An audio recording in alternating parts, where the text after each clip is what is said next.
Hi, I'm Alasdair here at Luckington Farm.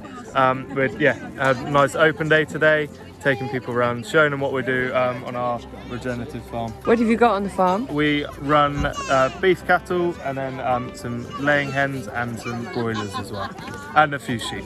We run a mob grazing system, so all of our animals that we have move fairly often. Chickens is one part of helping the environment, helping the ground and helping the animals on the farm.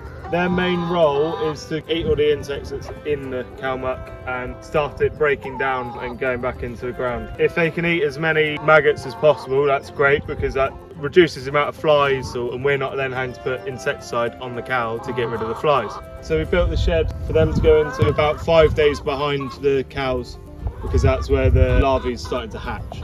It's got an automatic door on the back, so I've set it about 8 o'clock in the morning for foxes and stuff like that. Do they dig underneath the foxes? A fox would probably jump it rather than dig underneath it.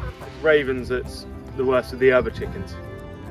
Yeah, these guys, they're ewe lambs, so they were born last spring. They've had a lamb and they tend to just have one lamb if they breed in their first year. We're breeding sheep for meat now, and wool's a byproduct. Yeah. Their wool's just sat in the middle of the field at the minute and get turned into compost and go back on the ground. These are store cattle in this little paddock for 2 days, and then they'll go on to that next one.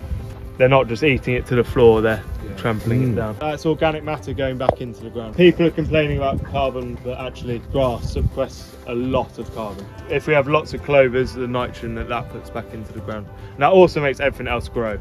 We don't want to take away from the soil, we want to build it. Because we're organic, we don't put any fertiliser, anything else on the ground. By the way that they graze, they're wrapping their tongue round and then they're ripping. That actually makes the grass grow better. The older that they get, the more marbling that they get. But if they're over 30 months, they've had the spinal cord removed because of BSE, and they deduct us a lot of money. They're actually a tastier animal, but it ends up costing us more money. Like a 24-month-old animal from a grass-based diet is, amazing meat.